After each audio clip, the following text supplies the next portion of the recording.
सुप्रभात प्यारे बच्चों। कक्षा 10th का जो इकोनॉमिक्स का पोर्शन चला हुआ है, हमारा एक लेसन कंप्लीट हो गया है। विकास, डेवलपमेंट किस क्षेत्र में किस दृष्टि से हमारा विकास होता है, शारीरिक मानसिक विकास क्या है, आर्थिक विकास क्या है, राजनीतिक विकास क्या है, इन सभी महत्वपूर्ण पॉइंटों पर, टॉपिकों पर हमने चर्चा की। और आज हम एक नया अध्याय स्टार्ट करने जा रहे हैं। आशा है उस पिछले का सारे का आपने प्रश्न उत्तर लिख लिए होंगे, याद कर रहे होंगे। साथ के साथ आज जो हमारा एक नया अध्याय स्टार्ट कर रहे हैं, भारतीय अर्थव्यवस्था के क्षेत्र कौन कौन से हैं। सबसे पहले एक अध्यापक होने के नाते इसके लिए क्या निर्देश दिए गए हैं वो उनका जिक्र करेंगे। किसी अर्थव्यवस्था को हम उत्तम ढंग से तभी समझ सकते हैं जब उसके घटकों या क्षेत्रों का अध्ययन करते हैं। क्षेत्र के वर्गीकरण अनेक मापदंडों के आधार पर किया जा सकता है। इस अध्याय में 3 प्रकार के वर्गीकरणों की चर्चा की गई है: प्राथमिक, द्वितीय, तृतीयक। इनके बारे में हम इस लेसन में विस्तार पूर्वक चर्चा करेंगे। परीक्षा की दृष्टि से अहम इम्पोर्टेंट है संगठित, असंगठित या सार्वजनिक। इनके ये भी नाम हैं: निजी, सार्वजनिक या निजी।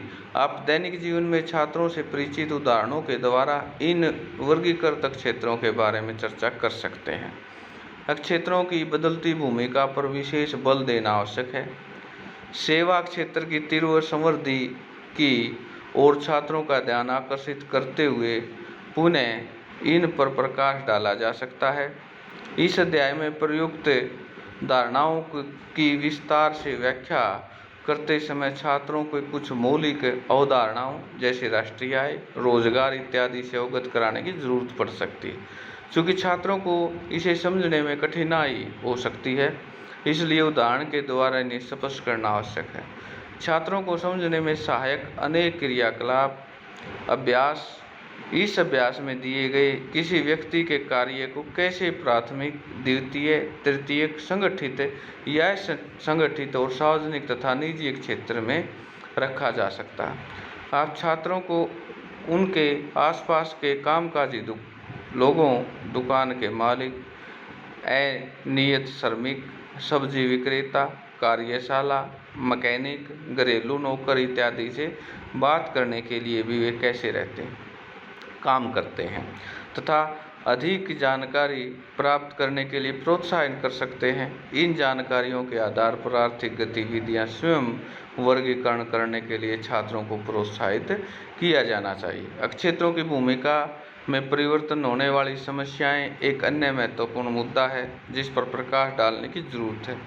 इस अध्याय में बेरोजगारी, उसे निराकरण के लिए सरकार क्या कर सकती है, उसके उदाहरण के लिए कृषि के घटते महत्व के, उद्योगों की सेवाओं के बढ़ते महत्व को छात्रों के दैनिक जीवन के अनुभवों के लिए आधिकारिक उदाहरणों से जोड़ा जा सकता है। इसके लिए संचार माध्यमों द्वारा सूचनाओं का इस्तेमाल किया जा सकता है। आप छात्रों को अखबारों की महत्वपूर्ण कतरनों विवरणों को लाने के लिए प्रोत्साहित कर सकते हैं। ये कुछ प्रोजेक्ट वर्क है जिसे कथा पटलों को प्रदर्शित किया जा सकता है और इन पर चर्चा की जा सकती है। असंगठित क्षेत्र की चर्चा करते समय कार्यरत श्रमिकों के संरक्षण जैसे महत्वपूर्ण मुद्दे विशेष बल दिया जाना चाहिए।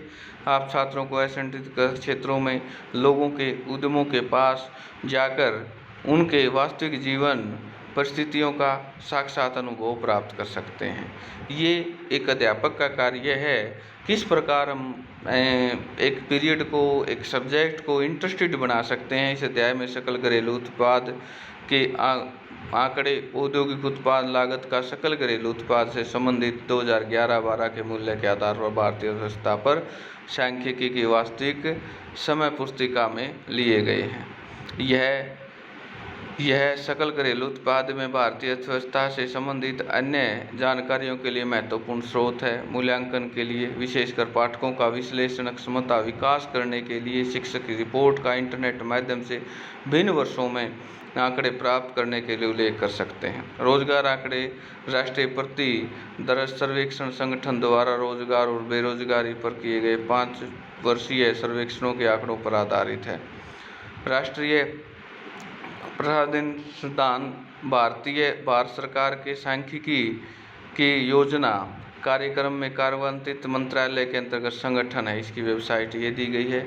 ये तो था हमारा जो एक अपने सब्जेक्ट को, एक अपने टॉपिक को इंटरेस्टेड हम कैसे बनाएं और प्रोजेक्ट वर्क कैसे रखें, ये सारी बातें।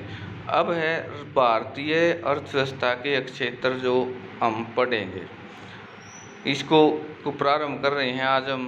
कि अर्थव्यवस्था का मतलब है धन, उसके क्षेत्र किससे प्राप्त होता है। निम्न चित्रों को देखें, आप लोगों को विभिन्न आर्थिक गतिविधियों में कार्यरत पाएंगे। यहाँ पर कुछ गतिविधियाँ हैं। कुछ गतिविधियाँ वस्तुओं का उत्पादन करती हैं यानी बनाती हैं उनके, कुछ अन्य सेवाओं का सृजन करती है, कुछ उनको वहाँ तक पहुँचाती है। ये गतिविधियाँ हमारे चारों ओर हर समय संपादित होती है। यहाँ तक कि हमारे बोलने से भी हम इन गतिविधियों को कैसे समझ सकते हैं। इन्हें समझने का तरीका यह है कि कुछ महत्वपूर्ण मापदंडों के आधार पर इसे विभिन्न समूहों में वर्गीकृत किया जाए। इन समूहों के क्षेत्र भी कहते हैं। उद्देश्य के लिए किसी महत्वपूर्ण मापदंड के आधार पर इन्हें अनेक तरीकों से वर्गीकृत किया जाता है। जैसे एक पिक्चर में दिखाया गया है कि कुछ मजदूर क्या काम कर रहे हैं, ईंट पथाई का काम कर रहे हैं। दूसरा, एक शॉप पर कुछ खरीदारी हो रही है। तीसरा, एक कोई यानी डाक विभाग द्वारा संचार के माध्यम के द्वारा सेवाएं पहुंचाई जा रही हैं। और चौथा, कृषि कार्य में लगे हुए हैं। प्राकृतिक संसाधनों प्रत्यक्ष उपयोग पर आधारित अनेक गतिविधियां, जैसे कपास की खेती एक मौसमी फसल है। कपास के पौधों की वृद्धि के लिए मुख्यतः न कि पूर्णतः प्राकृतिक कारकों जैसे वर्षा, सूर्य प्रकाश, जलवायु पर निर्भर है। अतः कपास एक प्राकृतिक उत्पाद है। इसी प्रकार डेयरी उत्पाद में हम पशुओं की जैविक प्रक्रिया एवं चारा आदि की उत्पन्नता पर निर्भर हैं। अतः इसका उत्पाद दूध भी एक प्राकृतिक उत्पाद है। इसी प्रकार खनिज गैसक भी प्राकृतिक उत्पाद है। अब हम प्राकृतिक संसाधनों का उपयोग करते हैं और किसी वस्तु का उत्पादन करते हैं तो इसे प्राथमिक क्षेत्र कहा जाता है। यानी प्राथमिक क्षेत्र की डेफिनेशन लिखनी है आपने अपनी नोटबुक में कि प्राथमिक क्षेत्र में कौन कौन सी गतिविधियाँ आती हैं। प्राथमिक क्यों? क्योंकि यह उन सभी उत्पादों का आधार है जिन्हें हम कर्म से निर्मित करते हैं। क्योंकि अधिकांश प्राकृतिक उत्पाद कृषि, डेयरी, मत्स्य, वनों से प्राप्त करते हैं, इसलिए हम इस क्षेत्र को कृषि के सहायक क्षेत्र भी कहा जाता है। दूसरा है द्वितीयक क्षेत्र।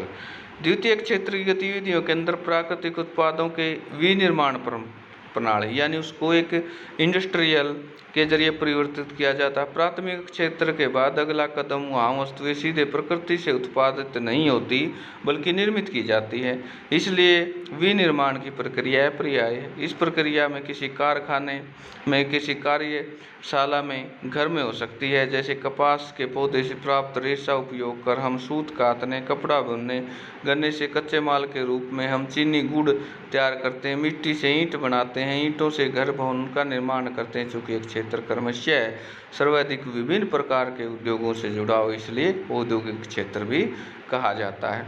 तो प्यारे बच्चों, आज के लिए जो आपका काम है, इस लेसन के दो ही प्राथमिक क्षेत्र में कौन कौन सी गतिविधियाँ आती हैं और द्वितीयक क्षेत्र में कौन कौन सी गतिविधियाँ आती हैं, इनके आप सुंदर नोट्स लिखेंगे। आज के लिए इतना ही। तृतीयक क्षेत्र के बारे में हम कल पढ़ेंगे।